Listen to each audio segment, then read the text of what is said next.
السلام عليكم ورحمة الله تعالى وبركاته. أهلا وسهلا بكم مشاهدي قناة الفلكي اليمني، وموضوعنا اليوم هام جدا، وهو عن مشاهدة أطباق طائرة في مدينة الحديدة اليمنية على السواحل اليمنية تحديدا، وبجوار المناطق العسكرية.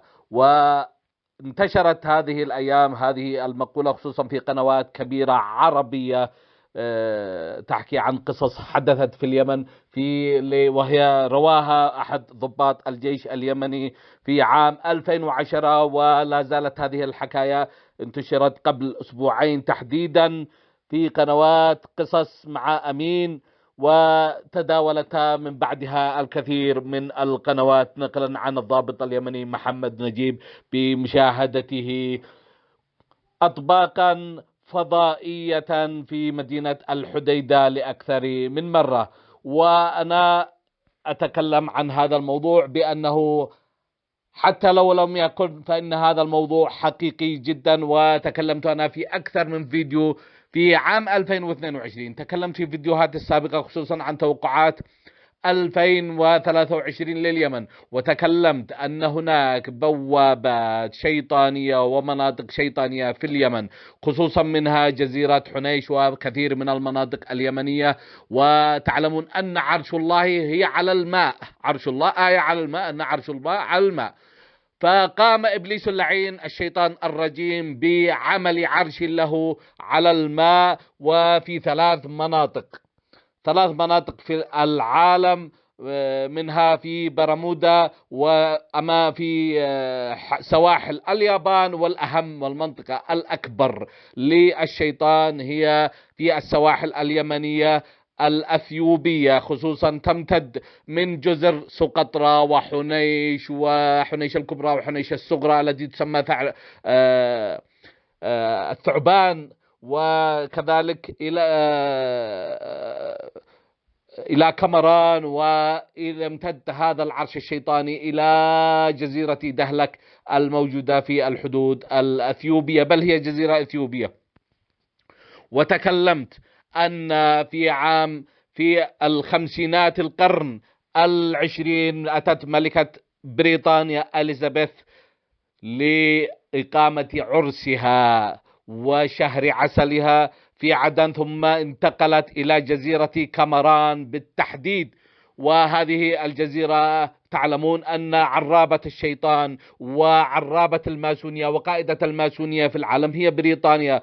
وتكلمت في أحد الفيديوهات في القناة الثانية أن بريطانيا هي من أسست كل المنظومات الماسونية، وهي من صنعت أمريكا، وهي من صنعت إسرائيل، وصنعت أديانا مثل الأحمدية والبهائية والسيخ، حتى دين هجين بين الإسلام وبين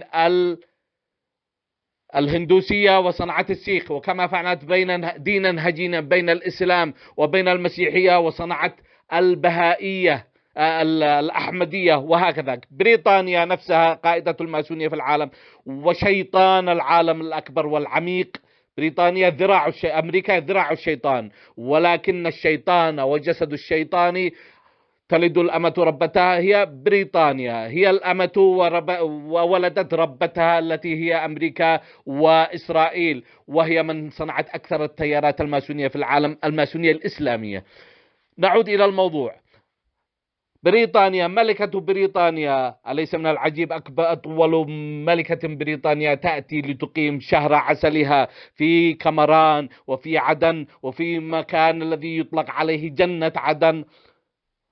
هذه المنطقة التي قلت لكم أنها شيطانية من اليمن، وهي على السواحل، وهي بوابة نجمية إلى عوالم أخرى، عوالم سفلية وعوالم إلى كواكب أخرى. ومشاهدة هذه الأطباق الفضائية ليس ضربا من الخيال، وأن بريطانيا أكثر من مرة تسعى للسيطرة على هذه المناطق في في القرن التاسع عشر، منذ بداية القرن التاسع عشر، واحتلت عدن واحتلت تلك المناطق، ولكنهم عجزوا عن احتلال الحديدة بالذات والجزر التي بجوارها، فلجأوا إلى 2000 وتقريبا 2004 إلى إعاز إريتريا لكي تحتل الجزر اليمنية، وخصوصا حنيش الكبرى وحنيش الصغرى،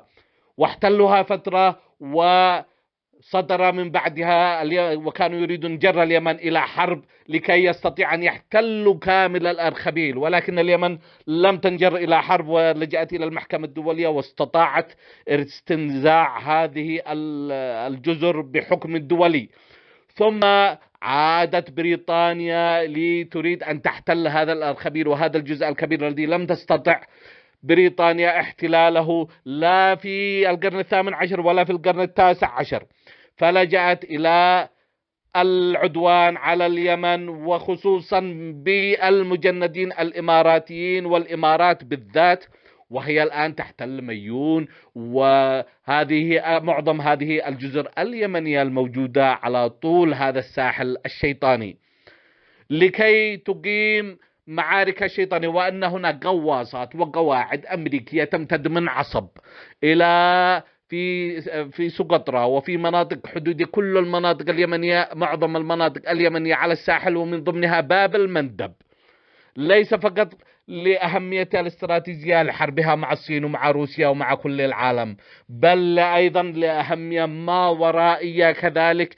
لسيطرتها وتواصلها مع العالم الشيطاني والعالم السفلي، العالم الشيطاني تحديدا، للتواصل مع شياطين ودجالين من عوالم أخرى غير العالم الأرضي.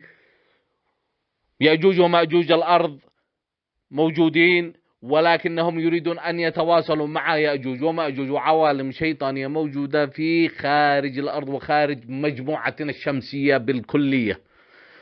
هذا هو الموضوع. موضوع الأطباق الطائرة عندما تأتي لا تكذب هذا الموضوع، هو موضوع حقيقي، وأن هؤلاء شياطين الأرض يريدون أن يعوذوا بشياطين وشياطين من حضارات وأمم أخرى، والبوابة الشيطانية التي يريدون التواصل عبرها هي عبر السواحل اليمنية الأثيوبية، لأن فيها بوابة كبيرة وفيها الشيطان والدجال الكبير.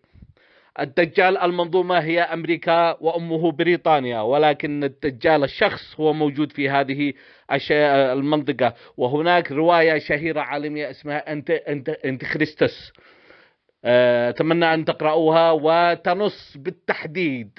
هذه الرواية هي رواية أدبية، الرواية أدبية نسبوها زورا إلى الكاتب العربي الشهير أحمد خالد توفيق، وأحمد خالد توفيق لم يكتب منها حرفا واحدا، وإنما كتبها له إنجيليون وكتاب محترفون من إسرائيل ومن الولايات المتحدة، وقاموا بتعريبها وتبناها أحمد خالد توفيق، وأتمنى أن تطلعوا عليها. وفي هذه الرواية الأدبية نص على أن مقر الشيطان الدائم في العالم هو جزيرة حنيش، بين قوسين جزيرة الثعبان، ويبدو أنهم نجحوا وينجحون ويستعدون للتواصل مع شياطين السماء وشياطين الأمم الأخرى عبر هذه البوابة.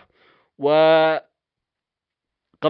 الأطباق الطائرة طبعا هذا يعود إلى الجيش اليمني لكي يستعدوا لمؤامرات الأعداء على هذه المناطق. ودمتم بخير مع الفلكي اليمني.